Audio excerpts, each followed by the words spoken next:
Hello बच्चों, मैं शिवानी सिंह और क्लासरूम जैसी पढ़ाई में मेरे चैनल में आपका फिर से एक बार स्वागत है।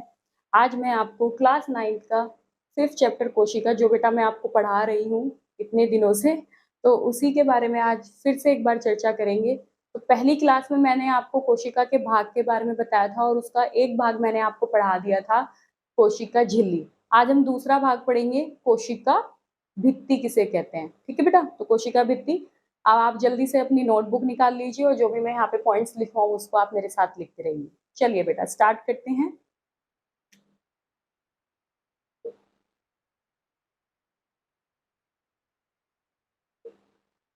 कोशिका भित्ति। ठीक है बेटा।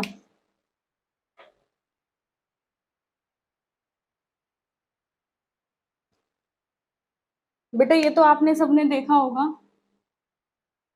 मैं आपको जब भी इस क्लास में पढ़ाती हूँ तो इस क्लास में आपको डायग्राम जरूर बनवाती हूँ, क्योंकि डायग्राम बनाने से क्या होता है बेटा, चीजें माइंड में रहती है और याद रहती हैं। ठीक है, हमें पता रहता है कि हम क्या पढ़ रहे हैं। अब बेटा मैंने इस डायग्राम में आपको पहले भी कई बार बता चुकी हूँ कि ये केंद्रक है, ये कोशिका द्रव्य है। ठीक है, ये बाहर का कोशिका भित्ति है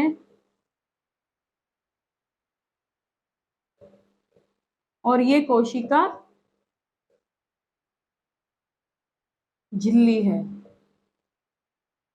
ठीक है बच्चे, तो कोशिका भित्ति, कोशिका झिल्ली, केंद्र, कोशिका द्रव्य, तो ये मैंने आपको पहली क्लास में बता दिया। इससे पहले जो क्लास ली थी मैंने। आज हम पढ़ेंगे कोशिका भित्ति के बारे में। तो मैंने आपको बताया था बेटा कि कोशिका झिल्ली एक ऐसी परत है, ये एक ऐसी झिल्ली है जो दोनों में कॉमन होती है, जंतु और पादप कोशिका दोनों में मिलती है। लेकिन ये जो कोशिका भित्ति है यह पादप कोशिका में पाई जाती है।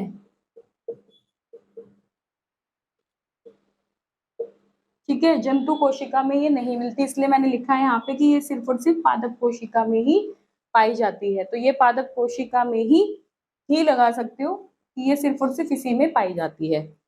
ठीक है बच्चे, ये डायग्राम भी आप बनाकर बता सकते हो कि हम कोशिका भित्ति किसको कह रहे हैं। जो सबसे आउटर वाली लेयर है ये वाली, सिर्फ ये और ये सिर्फ पादप कोशिका का मतलब पेड़ पौधे, यहाँ लिख लेना पेड़ पौधे, पेड़ पौधों की कोशिकाओं में मिलती है सिर्फ और सिर्फ ये।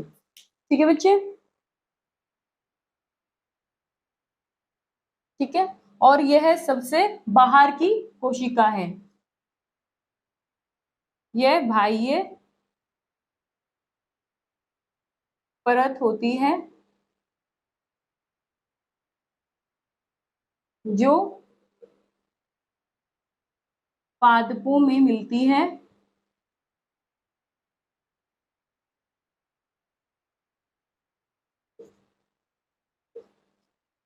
और जंतुओं में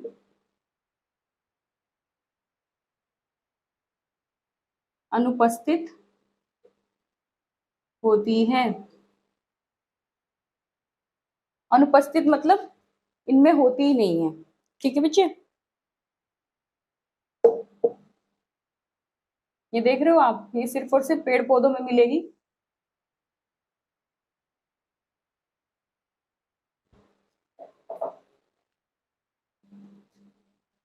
यह सख्त, मजबूत, सख्त होती है, मजबूत होती है, मोटी होती है और सरंध्र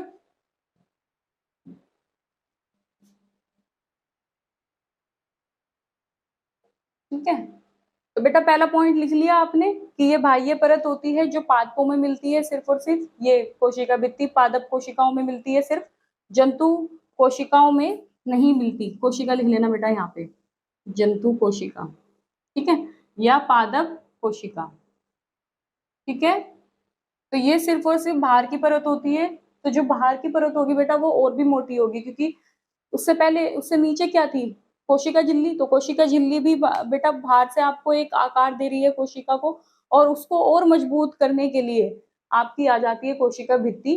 तो ये बहुत ज्यादा सख्त होती है, सुदृढ़ होती है बेटा, और ये आपकी बहुत ज्यादा मजबूत होती है और मोटी भी होगी, जाहिर सी बात है, क्योंकि डबल लेयर है, डबल आपकी दो तरीके की परत है बेटा। तो ये मोटी भी होती है और सरंध्र भी होती है बेटा, क्योंकि ये मजबूती देती है पेड़ पौधों को। पेड़ पौधे बेटा अपनी जगह से, ये देख रहे हो, ये चाहे आंधी आ जाए तूफान आ जाए, तो ये अपनी जड़ें, जो जितना ज्यादा पुराना पौधा होगा उतनी ज्यादा अपनी जड़ों को मजबूत रखता है मिट्टी के अंदर, तो वहां से ये हिल नहीं सकते बेटा।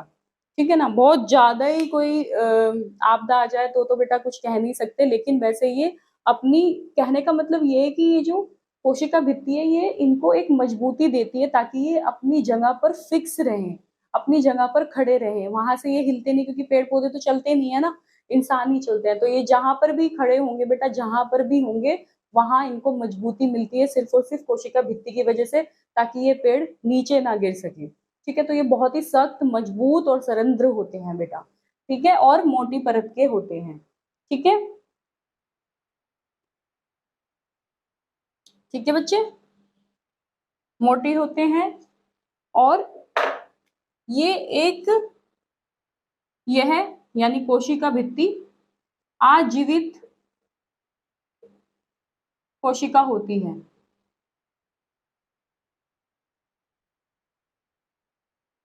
ठीक है, ये जो नीचे का तना होता है ना बेटा इसका, ये आजीवित होता है, मृत होता है ये। ठीक है, इसमें कोई भी जीवित चीज नहीं होती, जबकि हमने पहली वाली क्लास में पढ़ा था, जो मैंने आपको बताया था कि कोशिका झिल्ली जो है वो जीवित होती है, वो जीवित होगी क्योंकि उसमें जीव द्रव्य आपके सारे जितने भी, उसमें जल है, कार्बनिक पदार्थ है, प्रोटीन है, विटामिन है। तो जो भी हम मनुष्य जो खाना खाते हैं बेटा, या पेड़ पौधे भी जो प्रोटीन या विटामिन लेते हैं, तो वो क्या करते हैं, अपने अंदर की तरफ जितनी भी कोशिकाएं हैं हमारी जीवित रह सके, तो वो जो कोशिका हमारी जीवित है, दैट मीन्स कि हम लोग जीवित हैं तो कोशिकाओं की वजह से ही जीवित है, क्योंकि कोशिका उसमें काम कर रही है। तो जो भी हम खाना खाते हैं बेटा, उसमें जो भी आपका पानी है, जो भी आयन है, जो भी आपके द्रव है, कोशिकाएं हैं, ठीक है बेटा, सॉरी, जल है, आयन है, कार्बनिक पदार्थ है, प्रोटीन, विटामिन, ये सारे आपके उस कोशिका द्रव में ही घूमते रहते हैं, उस जीवित कोशिका में ही घूमते रहेंगे और उसी में अपना सारा काम करते हैं। तो इसी तरीके से वो जीवित कहलाएगा, तो इसलिए कोशिका झिल्ली को हम यहाँ पर जीवित कह रहे हैं। लेकिन ये जो नीचे, जो आप पेड़ का नीचे तना देख रहे हो ना, बहुत बड़ा पार्ट देख रहे हो जिससे टिका हुआ है हमारा पेड़, ठीक है, तो ये जो तना है पूरा का पूरा, तो ये आपका मृत होता है, इसमें कोई जान नहीं होती, आप इसको कहीं से भी काट सकते हो। तो नीचे की तरफ ये जो बार, इसको बोलते हैं ना छाल, पेड़ की छाल, तो इसको आप कहीं से भी उखाड़ोगे तो उसको क्या होगा, किसी भी तरीके की कोई हानि नहीं होगी, क्योंकि ये आजीवित होता है। ठीक है बेटा, तो इसलिए इसको हम कोशिका भित्ति को आजीवित कोशिका कहते हैं। ठीक है, ठीक है बच्चे। अच्छा, इसमें एक, यह कोशिका भित्ति मध्य भित्ति के द्वारा एक दूसरे से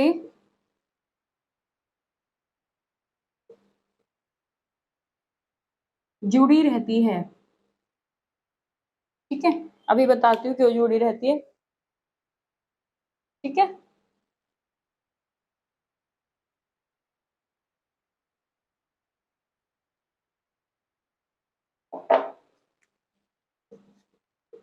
और पादप कोशिका प्लाज्मोडेस्माटा के संपर्क में होती हैं। पादप कोशिका प्लाज्मोडेस्माटा के संपर्क में होती हैं या जुड़ी हुई होती हैं बेटा। ठीक है, अब इसका हम एक डायग्राम बनाएंगे जिससे मैं आपको समझा सकूंगी कि मैंने पॉइंट्स यहाँ पर क्यों लिखे। देखो, जब भी यहाँ पर आप कोई कोशिका बनाएंगे, ठीक है बच्चे,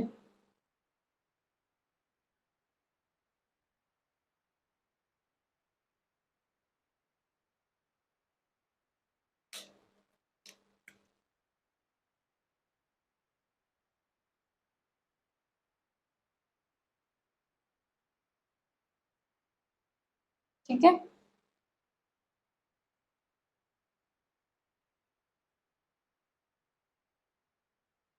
ठीक।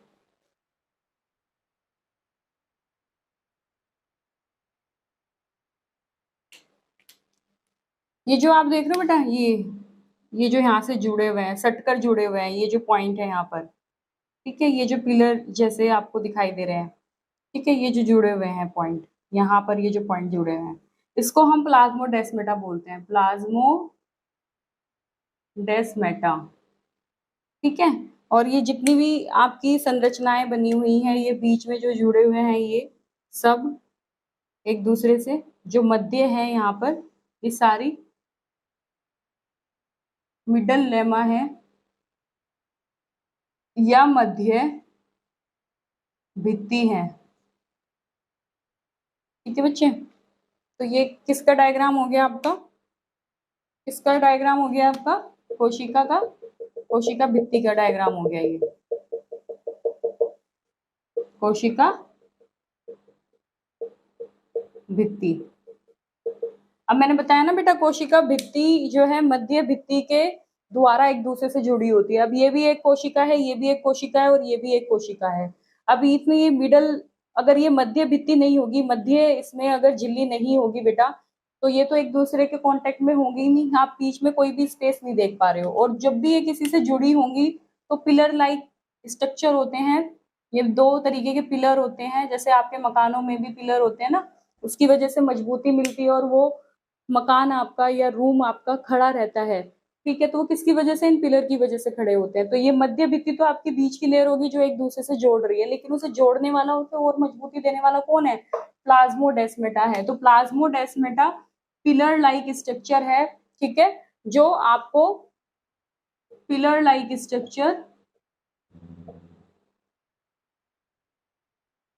ठीक है, जो पिलर का काम कर रहे हैं यहाँ पर, जो इसको एक मजबूती दे रहा है और अच्छे तरीके से इसको बांध के रख रहा है, किसको, एक कोशिका को दूसरी कोशिका से, उसके मध्य भित्ति को भी उसके साथ में बांध के रख रहा है, ठीक है बेटा। तो ये डायग्राम आप बना लो ताकि आपको ये और भी अच्छे से आप एग्जाम में इसके बारे में लिख सको, ठीक है। चलिए, इसका काम क्या है बेटा, काम क्या है कोशिका भित्ति का, पहली बात,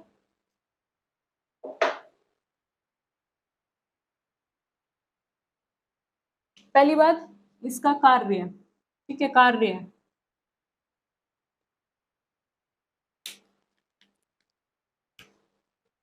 कोशिका भित्ति का कार्य क्या है। तो पहली बात है कि यह बहुत मोटी, सख्त, सरंध्र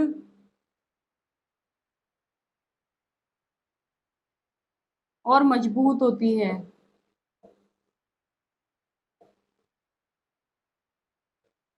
ठीक है। यह आजीवित कोशिका होती है,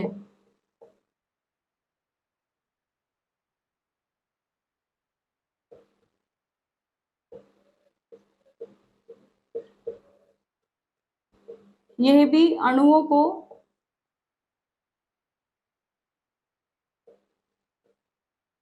अंदर और बाहर ले जाने में मदद करती है,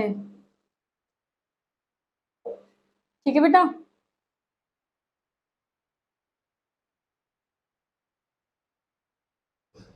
ठीक है बच्चे, तो ये बहुत मोटी, सख्त और सरंध्र और मजबूत होती है, और ये आजीवित कोशिका होती है, और ये अणुओं को अंदर और बाहर ले जाने में भी मदद करती है, क्योंकि ये बहुत ही सरंध्र होती है बेटा, इसलिए ये अणुओं को अंदर और बाहर ले जाने में, ये भी कोशिका भित्ति की, कोशिका झिल्ली की तरह कोशिका भित्ति भी यही काम करती है कि ये भी कुछ अणुओं को अंदर और बाहर ले जाने में मदद करती है। ठीक है बेटा। और ये कोशिका को क्या करती है, ये भी क्या करेगी, यह कोशिका को संरचना प्रदान करेगी। कोशिका को संरचना प्रदान करती है। यानी ये भी एक क्या करती है बेटा, एक ढांचा देती है कोशिकाओं को। ठीक है, चाहे तो वो गोल हो चाहे वो चतुर्भुज हो, तो ये भी एक तरीके से कोशिका को संरचना, उसको ढांचा देगी, तो ये भी कोशिका को मजबूती देगी। ठीक है, और संरचना प्रदान करेगी। और सबसे इंपॉर्टेंट काम है इसका, सबसे इंपॉर्टेंट काम यह है, यह है मरम्मत और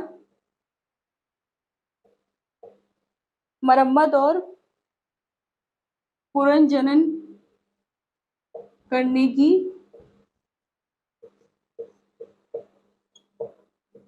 क्षमता रखती है। ठीक है, आपने देखा बेटा कि जैसे हमारे घर में कहीं से भी हमारी कोई भी अगर दीवार टूट जाए, ठीक है, तो हम क्या करते हैं, या हमारा पत्थर टूट जाए तो हम मिस्त्री को बुलाते हैं और फिर उसको ठीक करवाते हैं, अपने पत्थर को, अपने फर्श को, या अपनी दीवारों को। जहां से भी आपकी ईंट कहीं दीवार से निकल गई है या टूट गई है, तो हम मिस्त्री को बुलाते हैं किसी भी काम को ठीक कराने के लिए, ताकि उसको दोबारा से हम जोड़ सके, उसको मरम्मत कर सके। ठीक है, दोबारा से वो अपनी जगह पर फिक्स हो जाए। तो इसी तरीके से बेटा अगर पेड़ की कोशिकाओं को कहीं भी चोट लगती है या कहीं भी दिक्कत होती है, कहीं से भी कुछ टूट जाती है हमारी कोशिका, जैसे आपने देखा कि पेड़ की टहनियां टूट गई, ठीक है बेटा, या किसी भी कोशिका को, पेड़ों की किसी भी कोशिका के भाग को दिक्कत हो रही है या परेशानी होती है, तो उसको दोबारा से पुनर्जनन, यानी दोबारा से अपनी पुरानी वाली स्टेज में लाने की कोशिश करती है। तो इसे पुनर्जनन इसलिए भी बोला गया है कि वो पुरानी वाली पोजीशन में ले आती है उसको। ठीक है बेटा, और उसकी मरम्मत भी कर देती है। ठीक है, मरम्मत तो करेगी, जाहिर सी बात है, अगर कोई भी कोशिका का भाग टूटेगा तो उसको दोबारा से वो ठीक कर देती है, उसको दोबारा से पुनर्जनन करने में भी, जैसे होता है ना कि छिपकली की पूंछ कट जाती है तो दोबारा से छिपकली की पूंछ आ जाती है, तो वो पुनर्जनन हो गई कि उसको दोबारा से जन्म मिल गया।